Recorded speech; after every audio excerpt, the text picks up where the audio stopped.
you think you have data and you're playing with fire in that case, because you've got data that's going to give you a false sense of success usually, because when you ask people who are first, second, third degrees of separation, it usually ends up being a little bit more self-serving and reinforcing than if you extrapolated it to a larger objective population. Yeah, that makes a lot of sense. That makes a lot of sense.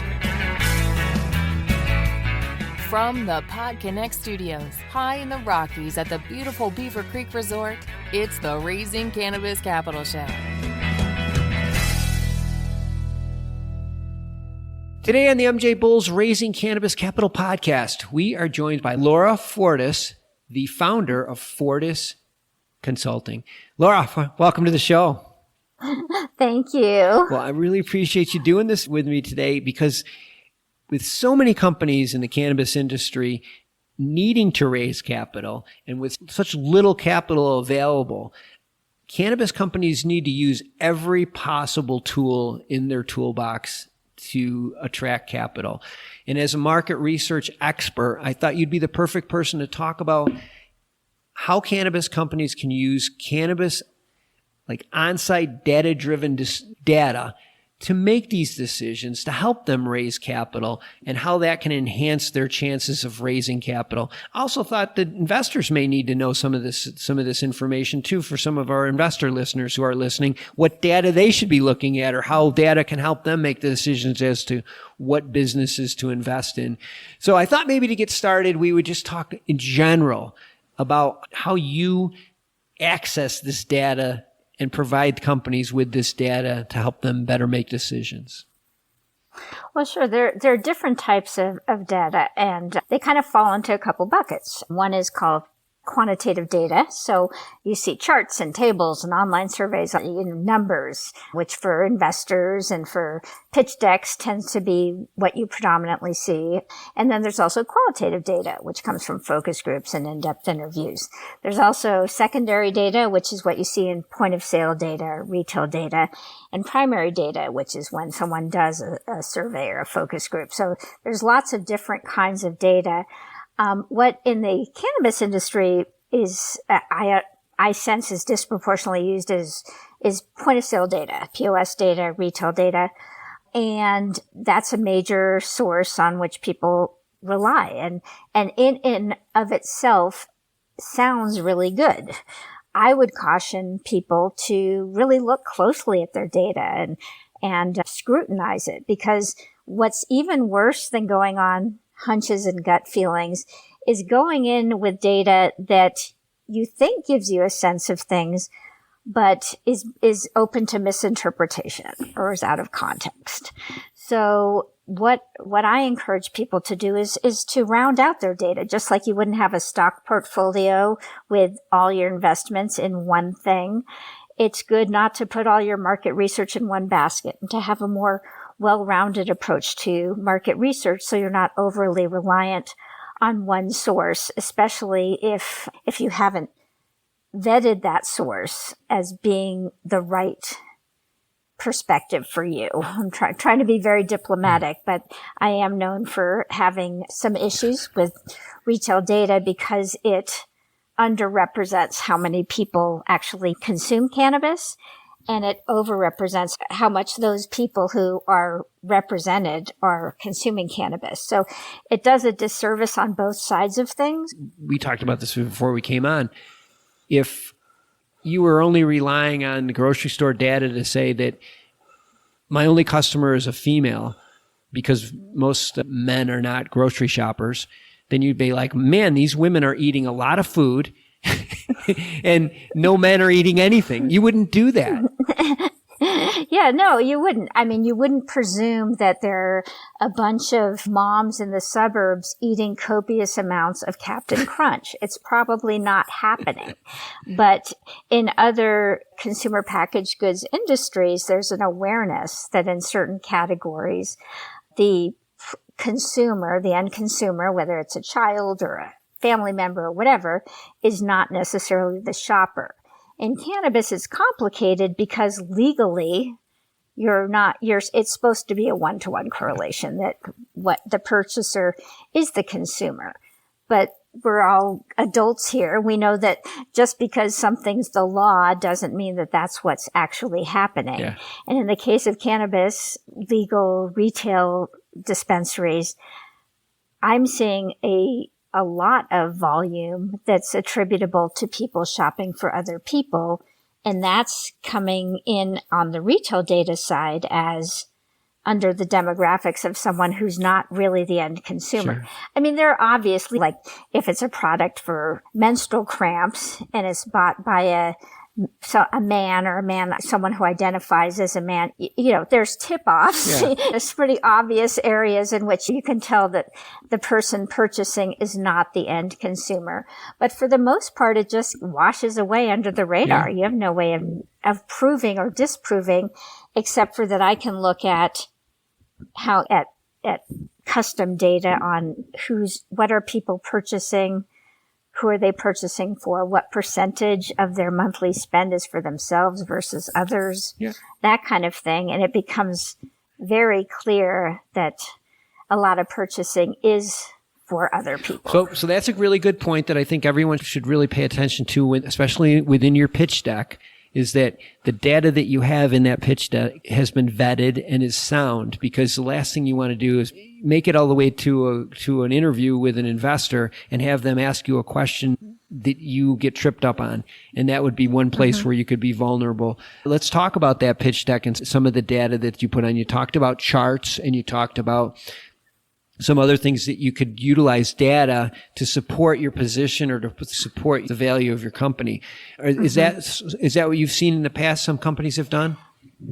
Yeah, I mean, for the most part, when it comes to a pitch deck, you're going to be looking at mostly quantitative research. And I think disproportionately, you're going to be looking at what's secondary research that exists out in the universe, and you buy it or acquire it somehow and incorporate it into a pitch deck. Sometimes people will commission something if it's a new product. So I do work for venture capital firms where they're considering launching a new product. And in that case, I mean, I'm making up a product. Wasabi flavored cannabis infused lip balm. Yeah. It doesn't exist. But if someone decided that it was an unmet need that they perceived, and don't even get me started on unmet needs, because I don't believe personally that the key is to fill an unmet needs, because you can have an unmet need if it's not an unmet want that people are willing to pay money for. It doesn't really matter that it's an unmet need from a bottom line point of view. So I've seen that happen as well, that people think they're filling a need and no one's willing to pay to have that need filled because they don't really want it. And you see that happen in categories all the time. It's very hard to say what people will pay money for. You can ask them, but that tends to be inaccurate. People will, in some degrees, inflate what they'll pay for, other degrees deflate what they say they'll pay for something. So I'm not a big proponent of that being a good guide for knowing what the market will bear, per se. But like, you can't, if you're going to launch something new in a category that doesn't exist, which for a lot of cannabis businesses in innovation, it doesn't exist. So what are you going to do? You need to do some custom research. But instead, sometimes people go on hunches or gut feelings, or they'll do a survey with their Facebook or Instagram group, which is called a self-selected sample, which again produces data, but it's skewed data. So it's even more dangerous because you think you have data and you're playing with fire in that case, because you've got data that's going to give you a false sense of success usually. Because when you ask people who are first, second, third degrees of separation, it usually ends up being a little bit more self-serving and reinforcing than if you extrapolated it to a larger objective population. Yeah, that makes a lot of sense. Well, before I let you go, I'll give you two scenarios that you can maybe just touch on briefly. If a company was in the early stages of raising capital and wanted to validate their data and needed somebody to help them with that, maybe explain that process. But then I'm going to give you one other one, which would probably be pretty similar. If an investor was about ready to invest into an organization, but wanted to just have a second set of eyes looking at the data, how would you help those two companies? Mm-hmm. Well, from the latter perspective, I do work for investors that get a great pitch deck. Sometimes the people are charming, they're very convincing, but they want to see the bottom line. No, I'm not trained as an accountant in terms of being able to assess that. I look at more market research data, but you do want to make sure that basically the deck or what you've been presented with isn't self-serving. And a very common way in which data is manipulated is suggesting a causal relationship between data when it's really correlated. So, for instance, 98% of men in prison are bread users. Well, that doesn't mean that the bread using caused them to be in prison. It just happens to be that about 98% of men eat bread, and so that's reflective of that population. And obviously that's absurd when you hear about it, but when you start seeing it in pitch decks, you see data points that suggest one thing leads to another, when in reality they're just correlated, but they're not causal. So investors and people seeking investments may get really stars in their eyes, like, can you believe such and such percent of this? Look at this market potential.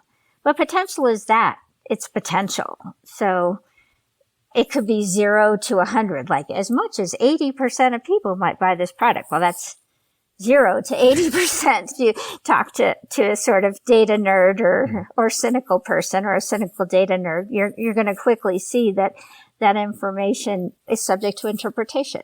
So I guess what I would recommend for investors and people seeking to really button up what they present is to make sure that they have an outsider take a look at it. Spend the time and say, like, does this seem sound? Are there any issues or red flags that you think I need to return to? Because there's nothing worse than having a potential investor say, this data is not reliable. Hence, even though it's 1% of your pitch deck, it casts doubt on the rest of what you have to present, because that's how quantitative data cuts. If there's one mistake, then how do you know that the rest of it isn't a mistake? And it really undermines your confidence. Yeah.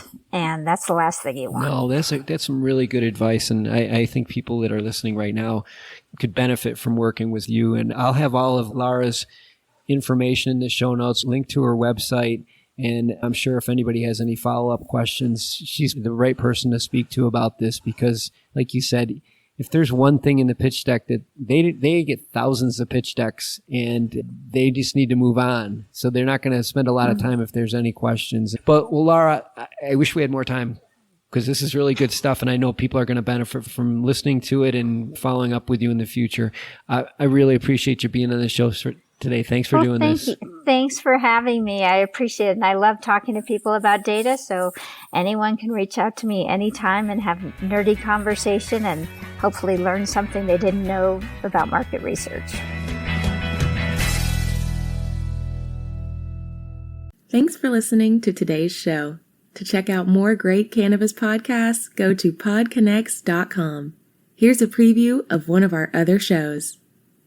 Hi, my name's Kate, and I'm your host of the Pop Moms Podcast. I started the Pop Moms Podcast, well, because I wanted to end the stigma against using cannabis, specifically with moms, but also anyone who chooses to consume. I strive for a balance of humor and education, along with some pretty rad guests, to help combat social biases that come with consuming cannabis. Kids are hard. Join me for regular podcast episodes packed with parenting hacks, real-life stories, and of course, my favorite cannabis products. The days are long, but the years are short. So roll another J and take a deep breath. Keep blazing and stay amazing.